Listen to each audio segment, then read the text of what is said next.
blood. His blood was on my face when my dad finally pinned him down, but it was too late for my mum, too late for all of us. Hey there, friends. I'm Janet, but everyone just calls me Grandma Jan. I'm 73, born and raised in Atlanta, Georgia, though I've called Chicago home for over 50 years. Today I'm sharing a story I've kept locked inside for nearly 6 decades, a story so heavy that even my family barely knows the half of it. The pains made it hard to speak, but I'm ready now. If you're watching this on YouTube, hit that like button and subscribe to Grandparents' Tales. This old gal's heart appreciates it more than you know. Drop a comment and tell me where in the US you're tuning in from. I love picturing my words reaching corners of the country I've never seen. It warms me up in a way I can't quite describe. Oh, and let me know how many kids or grandkids you've got. I'd love to hear about your family. All right, let's dive in. Back in 1965, I was 14, living a simple, happy life. My dad, Walter, was a Chicago cop, the kind of guy who wouldn't take a free donut on duty. "A cop's gotta lead by example, Jan," he'd say, straightening his badge before heading out. My mum, Mary, taught 3rd grade, up at dawn to brew coffee, pack Dad's lunch, and still make it to school on time. We lived in a modest house in Lincoln Park. Back then it felt like the edge of the city.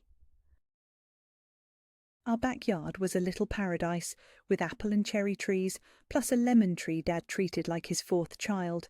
I was their only kid for years. Mum and Dad tried for more, but after 3 miscarriages the doctors warned it was too risky. I was their world, but they didn't spoil me. "Privilege comes with responsibility," Mum would say when I groaned about chores.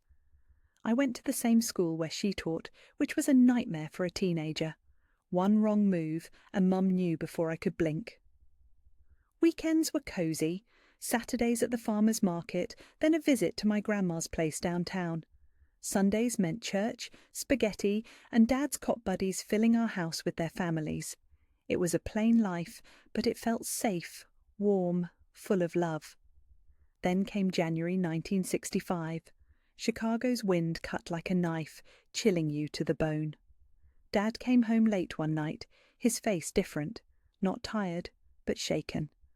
Over Mum's bean and veggie soup, he started talking, which was rare for him. "Mary Jan, I met a kid today who broke my heart," he said, stirring his bowl. "Got a call on the south side. His mum's a drug addict, arrested for dealing. No one knows who his dad is. This boy, skinny, scared, nowhere to go."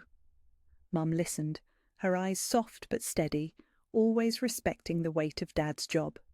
"He's 16, Mary. Name's Ben. Polite kid, despite everything. He could have gone down a bad path, but he's got neat notebooks, good grades." I saw something new in Dad's eyes, a fire, almost a plea. "He's headed to a state shelter, but you know those places. Barely enough for little kids, let alone a teenager." Mum rested her hand on his, already sensing where this was going. "Mary, we've got room, we've got enough. Jan's always wanted a sibling." The table went quiet, the air thick with what-ifs. Mum looked at Dad, then me, then back at him. "Walter, are you talking about adoption?" He nodded, his blue eyes brighter than I'd ever seen. "He can stay in Grandma's old room. He's almost grown, won't be like raising a toddler. I feel it, Mary. This kid's special." That night they talked late, weighing the risks. I sat there, half forgotten, as Mum voiced her worries. Taking in a stranger, a teenager no less, wasn't a snap decision, but Dad was relentless. "Mary, I looked at this boy and saw a chance to change a life, to give him a family." Mum, tough as she was, had a soft spot. She sighed. "Let's meet him first, Walter, one step at a time." The next week, Dad brought Ben over for lunch. I peeked out the window, curious about this maybe brother. Dad's car pulled up, and out stepped a lanky kid with neat brown hair, wearing a faded tee and worn jeans.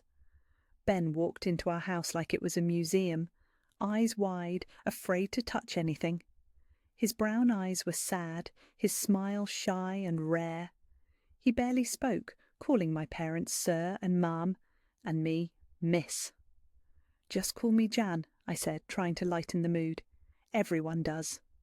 He nodded, barely meeting my gaze. "Thank you, Jan." Lunch was awkward at first. Ben ate slowly, like he thought the food might vanish. Mum noticed. "There's plenty, Ben. Go for seconds," she said, using her kindest teacher voice. That's when I saw Ben's real smile. Bright, almost boyish, like it peeled years off him. "You cook amazing, Mrs. Mary," he said, finally looking at her. My parents exchanged a glance, and I know now that's when their hearts sealed the deal. Ben started coming over more. Dinner, helping Dad water the trees, asking about my schoolwork. Each visit he relaxed a bit, sharing scraps of his story. His mum would leave him alone for days, no food, no nothing. He'd learned to survive young. His dream? To be a mechanic, taking things apart and piecing them back together. "You really think I could, Mr. Walter?" he asked once, hope raw in his voice. "With hard work, Ben, you can be anything," Dad said, clapping his shoulder. Ben froze at the touch, then softened. Mum took longer to come around, not out of coldness but caution. She watched Ben closely, asking casual questions to understand him. One night I overheard them in the kitchen. "He's a good kid, Mary. Life's been brutal, but he's still kind. That's rare." Mum sighed. "I know, Walter. I'm just scared we won't be enough for him." "One day at a time," Dad said. "He needs a family. We can be that." By October 1965, Ben moved in. The paperwork wasn't too tough. Dad had connections, and Ben's mum signed him away without a fight. We fixed up Grandma's old room, painting it light blue, adding a bed, a desk, a bookshelf. Mum got him clothes, school supplies, even a little radio. The day he arrived for good, Mum baked a chocolate cake with "Welcome Home, Ben" in sprinkles. He stared at it, tears streaming down his face, no shame, just gratitude. "Nobody's ever done this for me," he choked out. Mum hugged him, and for the first time he hugged back. Dad, not one for tears, brushed one away quietly. It wasn't all smooth. Ben had quirks, nightmares that woke him screaming, hiding food in his room like it might disappear. He struggled to accept kindness without feeling he owed something back. But slowly he settled in. We got him into my school, where Mum taught. Kids whispered, asked nosy questions about his past, but Ben kept his head down, proving himself one day at a time. Ben answered questions at school with a shrug and a smile. "I'm Jan's brother now," he'd say, simple as that, shutting down even the nosiest kids. At home he tried hard to fit in. Up early, bed made like he was in the army, always jumping in to help with chores. Mum had to practically beg him to chill. "Ben, you don't have to earn your keep," she'd say, soft but firm. "This is your home." He'd look down, mumbling, "It's hard, Mrs. Mary. I'm used to paying for everything." Dad hooked Ben up with a weekend gig at a mechanic shop owned by his buddy Tony. Ben would come back with grease-stained hands and a grin that lit up the room. "Tony says I've got a knack for it," he'd tell us over Saturday lunch, practically bouncing. "Today I rebuilt a carburetor all by myself." At our Sunday spaghetti nights with Dad's cop friends, Ben started off quiet, sticking to the corners. But slowly he opened up, cracking jokes that got everyone laughing. The guys treated him like one of their own, and you could see it meant the world to him. With me, though, it took time. At 14, I was a mess of teenage insecurity, unsure how to handle this new brother who dropped into my life. Sometimes I'd poke at him, testing him, seeing if he'd snap. He never did. Just gave me that sad smile and said, "It's cool, Jan, no big deal." Then came a rainy Chicago afternoon, the kind that makes you want to stay inside forever. I was struggling with math homework, equations driving me up the wall. I chucked my notebook across the room, tears stinging my eyes. Ben poked his head in. "Need a hand? Math's kinda my thing," he said, hesitant. I grumbled, but let him sit down. To my shock, Ben explained it better than my teacher. He was patient, using examples like splitting pizza slices to make it click. "See, Jan, it's just about looking at it differently," he said, calm and kind. That day shifted something. Ben wasn't just some stranger anymore. He was smart, helpful, real. I started inviting him to hang with my friends, sticking up for him when kids at school whispered dumb stuff. He was my brother, for real. 6 months in, our house felt different, brighter. Ben smiled more, spoke up, acted like he belonged. Mum and Dad beamed at his progress, proud of his grades, his work at the shop, the way he fit in. "Best decision we ever made," Dad said one night, watching Ben help Mum pick lemons from the backyard tree. "That kid deserved a shot, and look at him now." If you'd asked me then, I'd have said I loved having a brother. Ben seemed perfect, a missing piece we didn't know we needed. But how could I have guessed what was hiding behind that shy smile, those quiet eyes, that grateful act? How could I know Dad's big-hearted choice would tear our family apart in ways we couldn't imagine? Back then, I only saw the brother I'd always wanted. I missed the signs, little things that, looking back, were screaming warnings. The first months with Ben were like a dream, but that dream was about to turn into a nightmare. Ever ignore that gut feeling that something's off? That was me. The clues were there, flashing like a busted neon sign, but I brushed them off. Maybe I was naive. Maybe I didn't want to let Mum and Dad down. Maybe I felt bad for judging a kid who'd been through so much.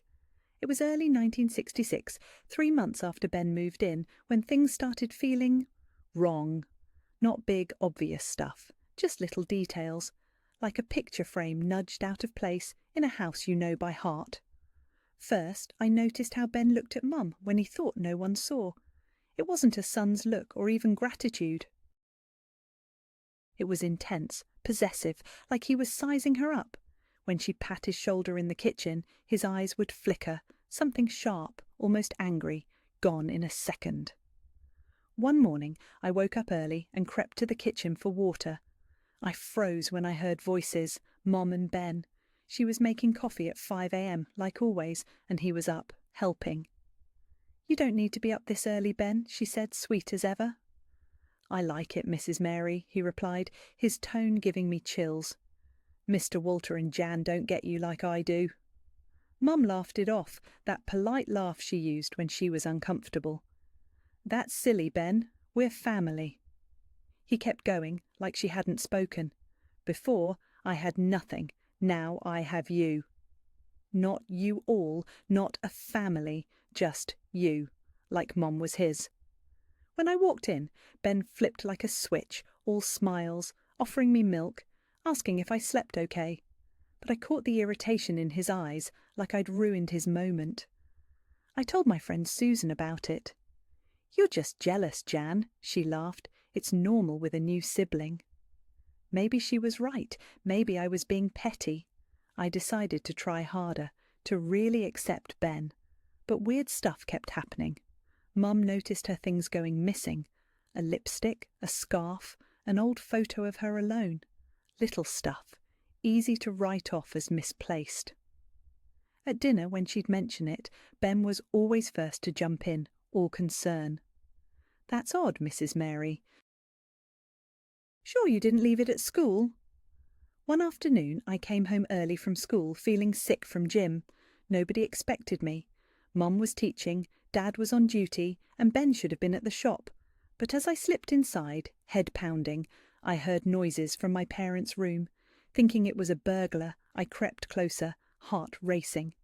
Through the cracked door I saw Ben.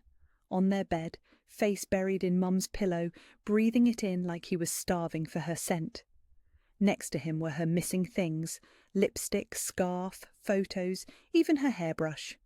My pulse hammered so loud I thought he'd hear. I backed away, slipped out, and went to Susan's, lying that I'd gotten sick on the way home. That night I couldn't sleep. Tell Mum and Dad what? That I caught Ben sniffing her pillow? It sounded insane, even to me. If it was just jealousy, like Susan said, I didn't want to make a fool of myself. So I watched him closer, especially when he didn't know I was looking. Ben was a chameleon. With Dad, he was the perfect son, respectful, eager to hear cop stories. With Mum, he was clingy, almost childish, always fishing for her approval, her touch. With me, he'd swing between protective big brother and acting like I didn't exist. But sometimes the mask slipped, like when Dad corrected him in front of a neighbour about using a wrench. Ben's face twisted with hate before he slapped on a smile and thanked him. Or when Mom bragged about my top English grade and Ben snapped a pencil under the table, hiding it fast. More things went missing or broke. Dad's antique watch, a wedding gift from Grandpa, Mum's special dishes from her wedding, my diary stashed under my mattress. Ben always had an alibi, a smooth excuse. Then my cat, Romeo, turned up dead in the backyard. He was only 2, healthy as could be. I sobbed as Dad buried him under the apple tree. Ben stood beside me, arm around my shoulders. "Cats are like that, Jan," he said, voice calm. "They eat something bad, wander off, don't get too attached. Things always leave you." Something about Ben's voice when he talked about Romeo's death hit me wrong. I caught his eyes for a split second. Cold, almost smirking, like my tears amused him. I shoved the thought down. No way, right? Too messed up to be true. But things with Mom started going south. Ben had this knack for stirring up trouble between her and Dad, subtle-like. He'd twist their words just enough to plant doubts. "Mrs. Mary, Mr. Walter said at breakfast you're looking worn out, that maybe teaching's too much for you." Or to Dad, "Mrs. Mary's upset you're always late without a heads up. She thinks you're putting work over family." Before Ben, Mum and Dad hardly ever fought. Now, little spats popped up, not big blowouts, but enough to make the air in our house feel tight. And Ben? He'd swoop in, playing the peacemaker, all understanding. "Mrs. Mary, you're working too hard." "Of course Mr. Walter's worried." "Mr. Walter, she's just stressed because she loves you." He'd spark the fire, then act like the hero putting it out. It was like watching a chess game I couldn't quite follow, but I knew he was moving the pieces. Then came July 1966. My cousin Claire, 15 from Milwaukee, came to stay for a week during summer break. She was a stunner. Blonde hair, green eyes, the kind of girl who turned heads. Ben was hooked from the moment she walked in. At first I figured it was just a teenage crush. Normal, right? But the way he watched her wasn't normal. It was intense, predatory, like a hawk circling a rabbit. Claire picked up on it fast and started avoiding him. When I pressed her, she hesitated. "Jan, your brother's weird, isn't he? He follows me around, stares when he thinks I'm not looking. Last night I woke up and he was standing in the guest room doorway, just watching me sleep." My stomach dropped. "Did you tell Mum or Dad?" Claire shook her head. "I don't want to make a fuss. He didn't do anything. He just creeps me out like he wants something from me."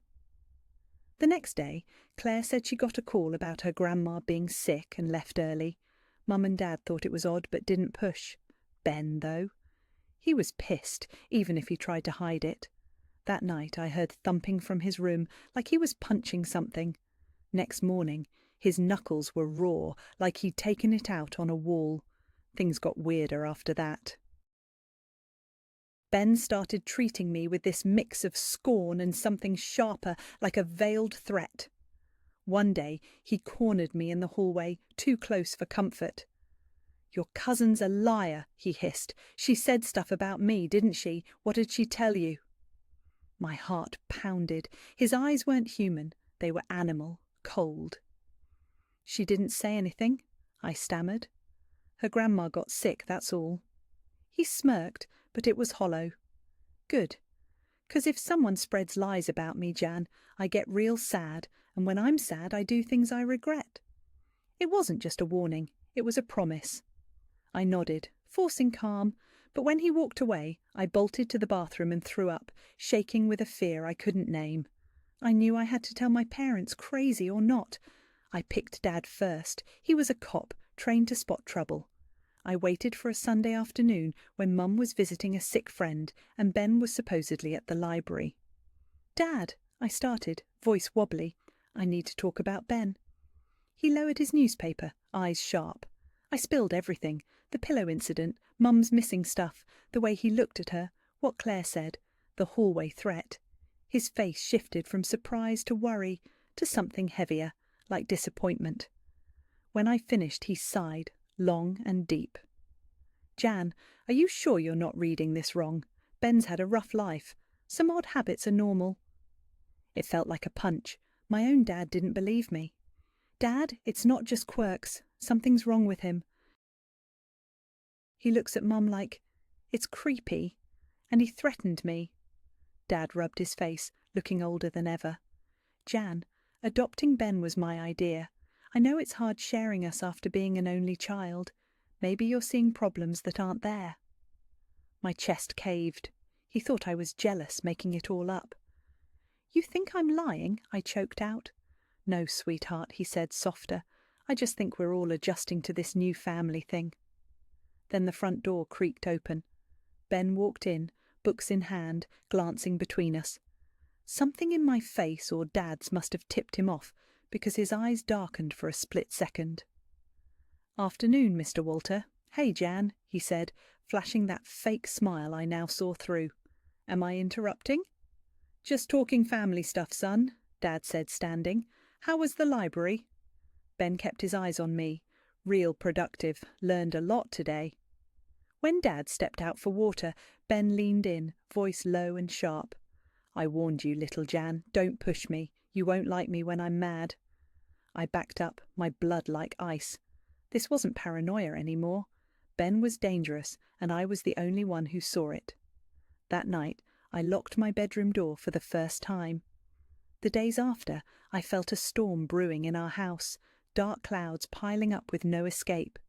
The worst was coming, and when it hit, it'd shatter everything I loved in ways I couldn't imagine. Some moments split your life into before and after.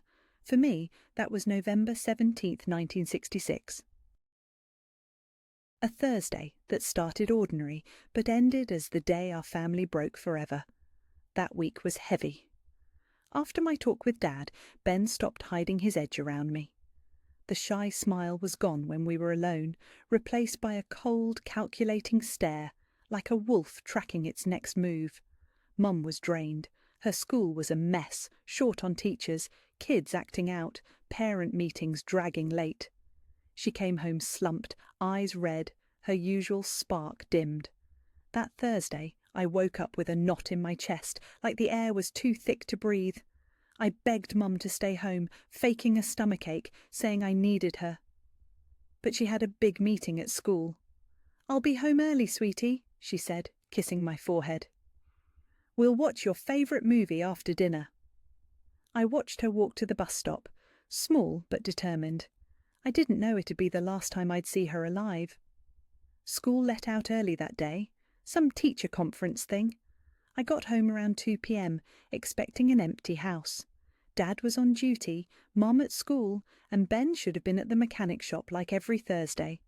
But the second I opened the door, something felt off. The silence wasn't normal. It was thick, heavy, like the house was holding its breath. Then I caught a faint metallic smell. I didn't place it then, but now I know. It was blood. Anyone home? I called, my voice swallowed by the quiet. No answer. I dropped my backpack on the couch and crept down the hall. The door to my parents' room was ajar, a sliver of light spilling into the dark corridor. My heart pounded as I pushed it open, slow, like it might bite. What I saw will haunt me forever. Mum was on the bed, in her favourite light blue dress, now soaked with dark red. Her face, always so alive, was frozen in horror, eyes glassy, staring at nothing. Her throat, God, her throat was slashed ear to ear, like someone tried to take her head off. And there, in a chair by the bed, was Ben, his bloodied hands in his lap, staring at her like she was a painting he'd made. On the floor, the kitchen knife Mum used for Sunday roasts, slick with blood. He didn't notice me at first, lost in some sick trance, admiring his work. A sound clawed out of my throat, not a scream, but something raw, animal, That's what snapped his head toward me. "Hey, Jan," he said, calm as if we were chatting over cereal. "Home early?" I couldn't speak, my eyes darting from Mum's body to him and back.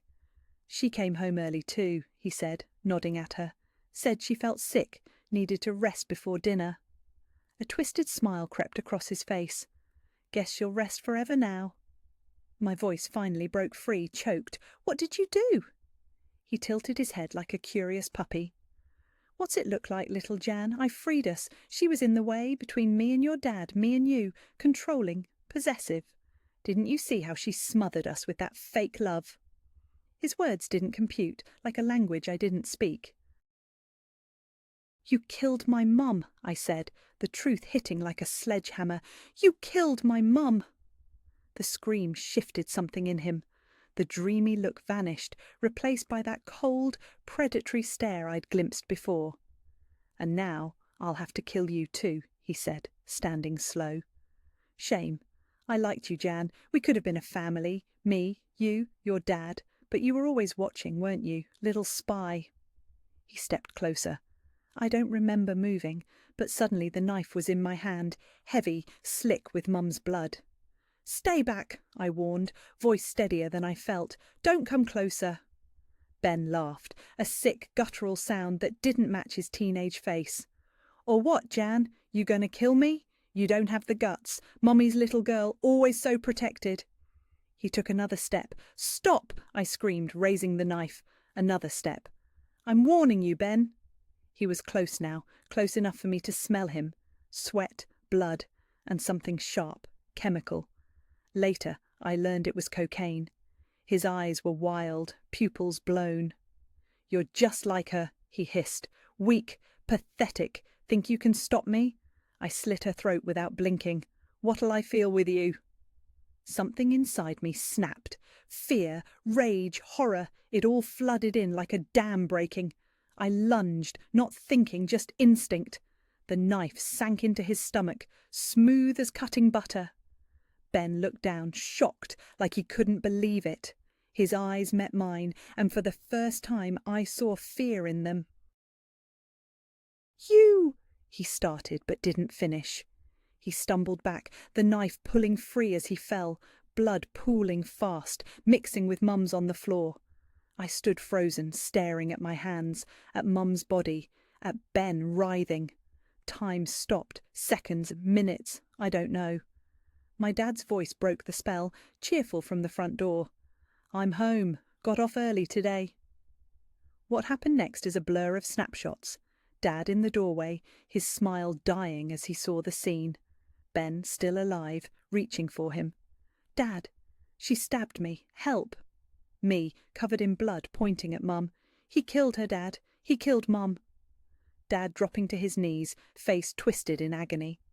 Ben suddenly moving, pulling a small pistol, Dad's backup gun, from under the mattress. A shot, deafening, the bullet missing Dad by inches, hitting the wall. Dad lunging, wrestling for the gun, Ben fighting with dying strength. Then Dad turning the gun on him. Another shot. Silence. Ben's body still. Eyes open like Mum's. Dad dropping the gun, hands shaking. We sat there, in that blood-soaked room, unable to speak, just staring at the bodies. That's how the cops found us an hour later, after a neighbour heard the shots and called the station. It was a haze of uniforms, questions, camera flashes, yellow tape. I was wrapped in a blanket, shaking despite the warmth. Dad's cop buddies looked at us with pity as they took us to the station. The weeks after were a nightmare, statements, funerals, screaming headlines.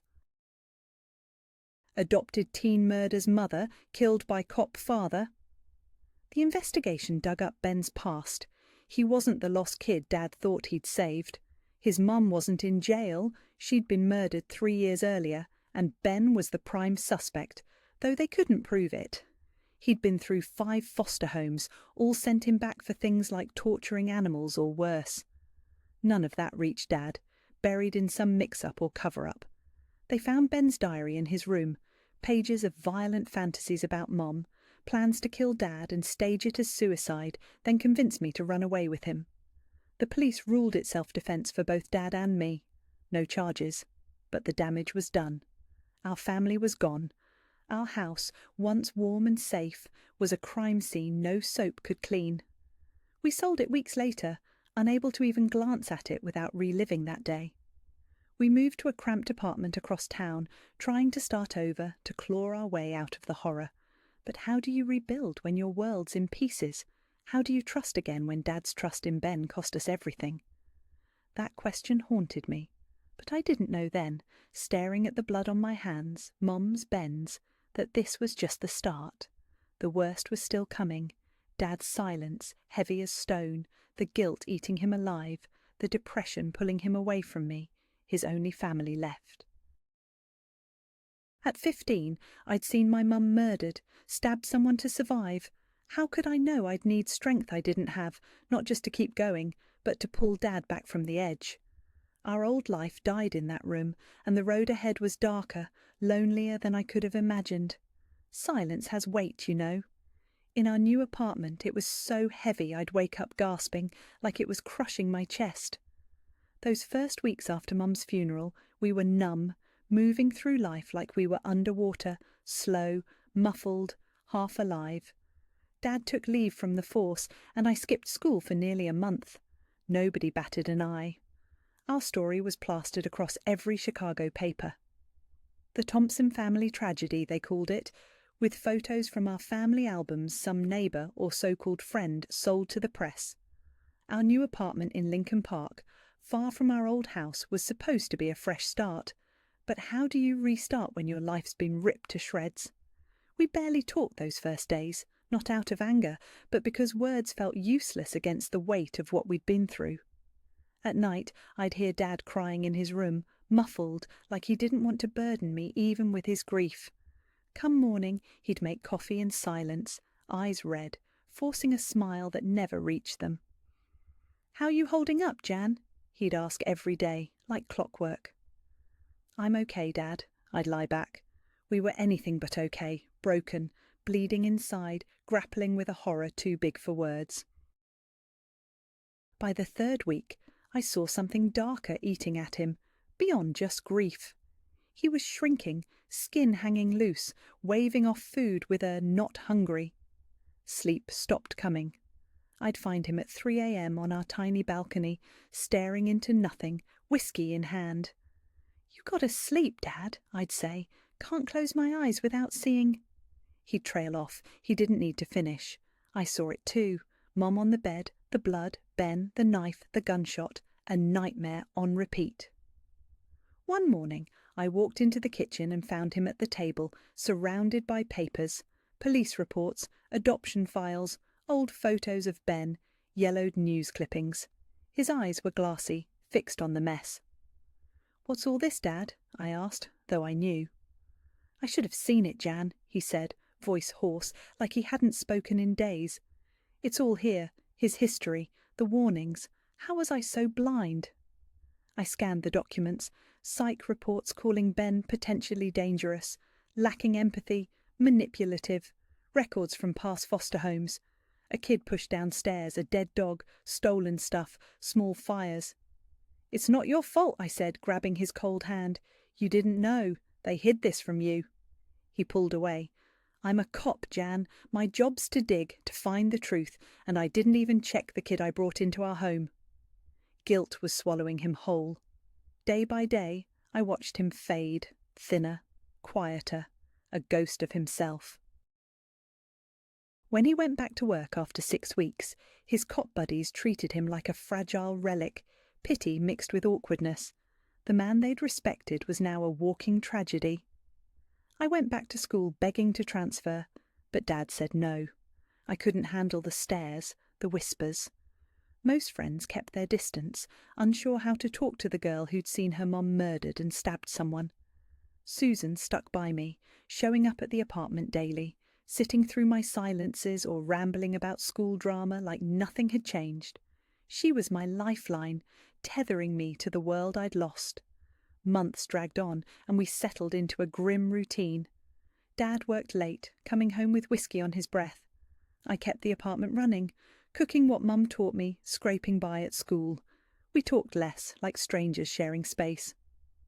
My 16th birthday came a year after Mum's death, barely noticed. Susan brought a cake, Dad gave an awkward hug, but he looked worse than ever, gaunt, hollow-eyed, like he was vanishing. That night I got home to a dark, silent apartment.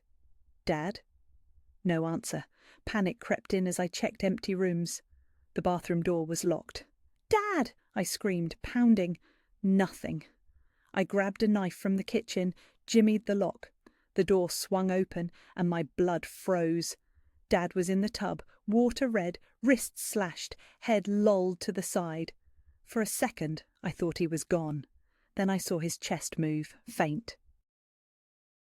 I don't know how I did it, screaming for help, calling 911, wrapping his wrists in towels, begging, "Don't leave me, Dad, please."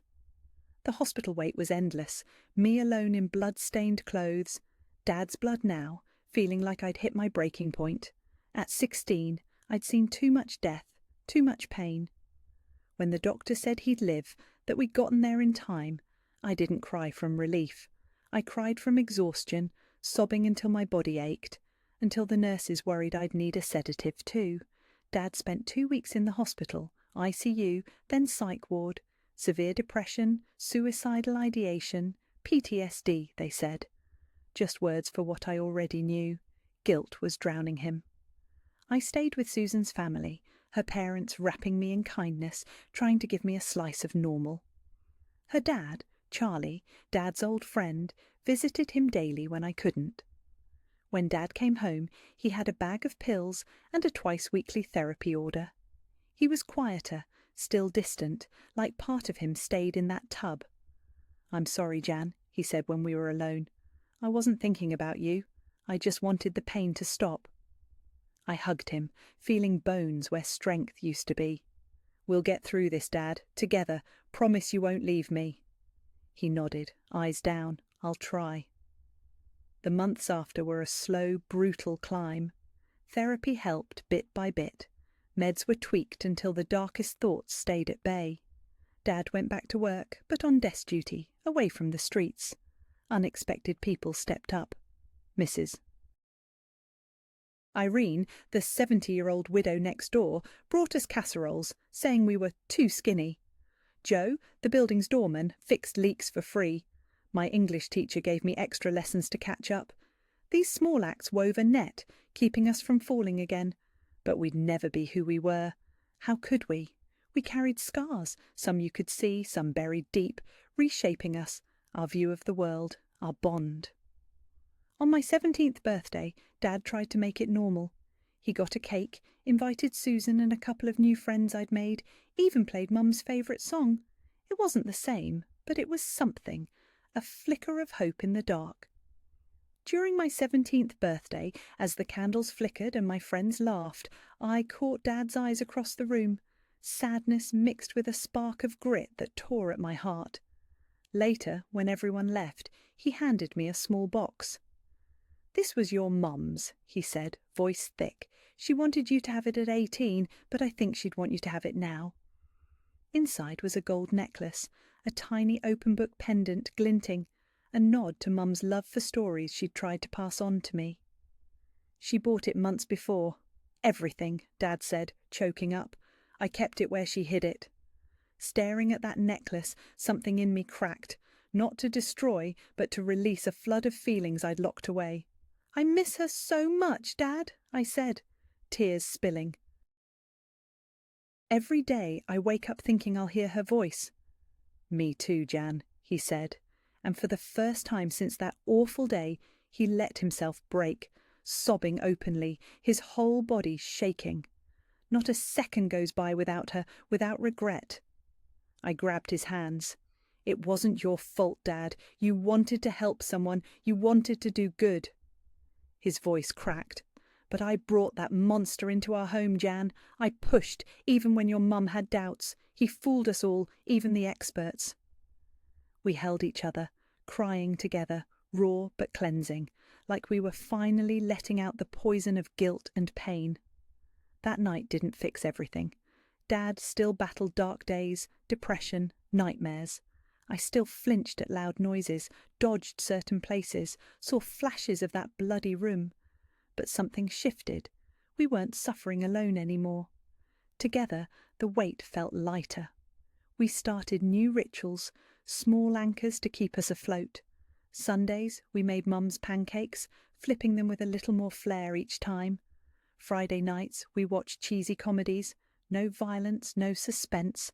Saturdays, we brought flowers to Mum's grave, talking to her like she was still here.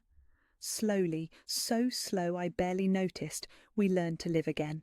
Not like before, but in a new way, carrying our scars with a bit more grace, savouring the good days, facing the bad ones as a team.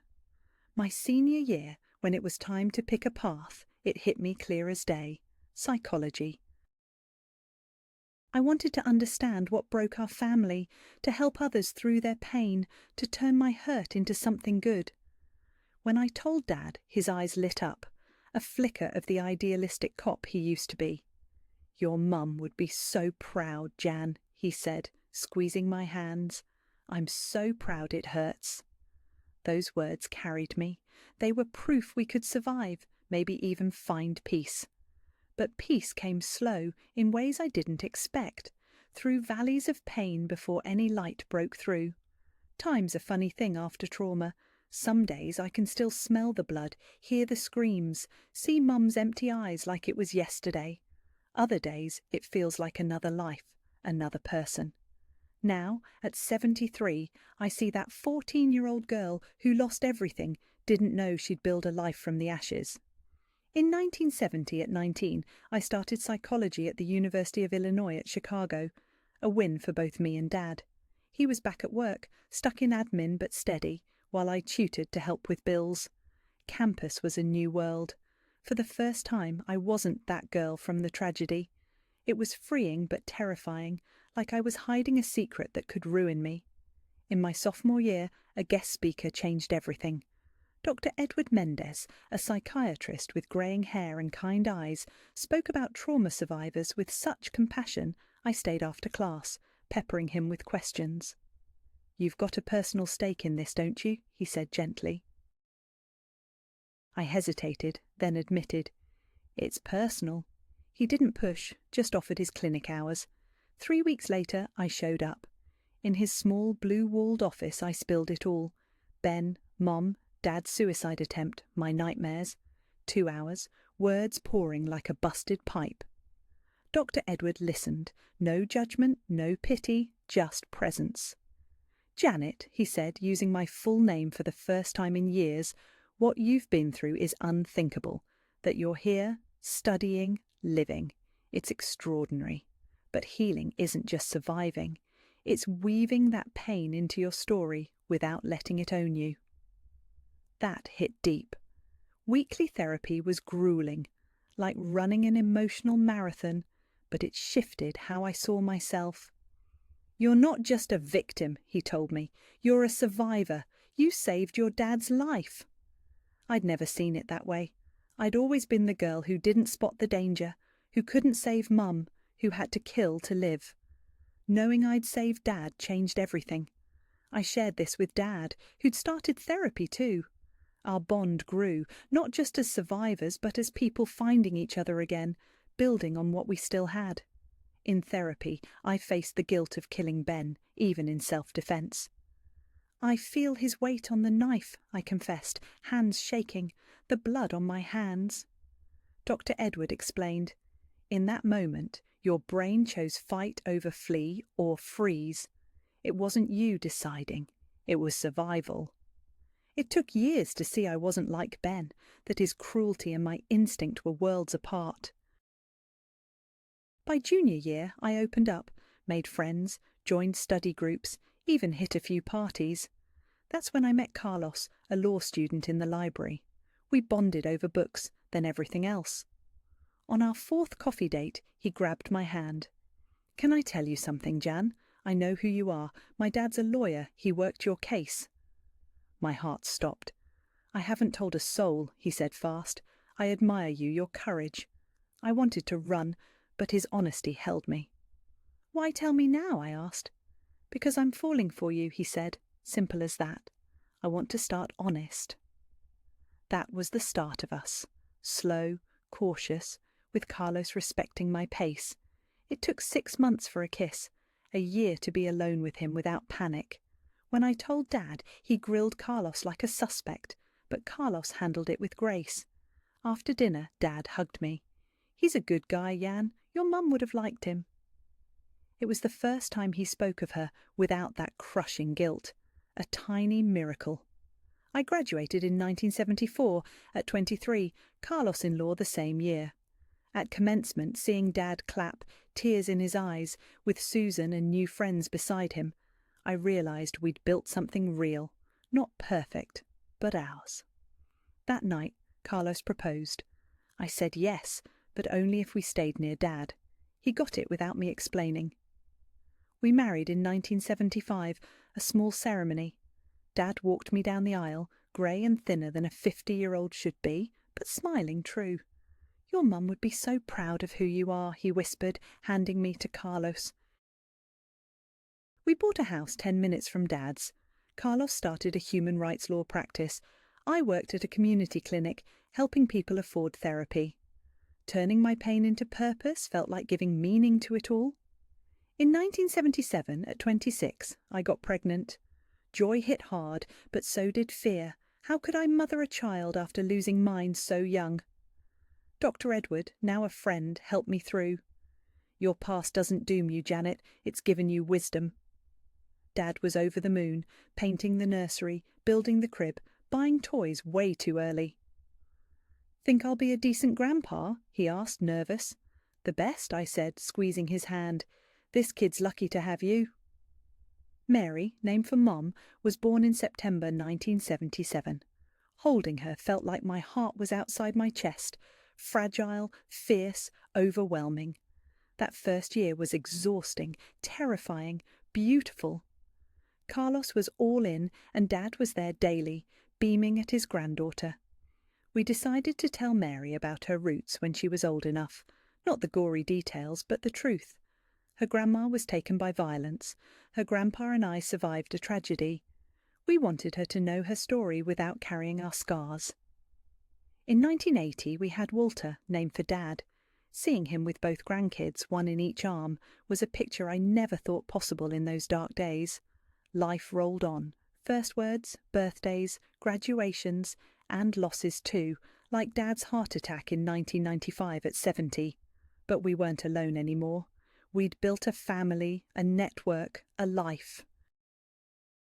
Mary became a doctor, Walter an engineer. They married, gave me grandkids. Carlos and I hit our 50th anniversary in 2025, a love grown from ashes. Now, at 73, sitting here talking to you, I see my life isn't defined by loss, but by what I built after. I'm not just the girl who survived horror. I'm the woman who found strength, who loved again when her heart felt broken for good. If there's one thing I've learned, it's that trauma doesn't get to decide who you are. It scars you, changes you, but it doesn't cap your joy, your purpose, your love. My story's not about tragedy. It's about rebuilding, healing, finding light in the darkest nights. If you're in your own dark place, know you're not alone. There's a path through, one step at a time. Thanks for listening, my friends. If this story hit home, drop a like and subscribe to Grandparents' Tales. It means the world to this old gal. Tell me in the comments where you're watching from. I love knowing my words reach all corners of America. Our scars are stories of survival, not just pain, and sharing them might just help someone hurting in silence. Until next time, take care, and may you find your own dawn after the dark. God bless you all.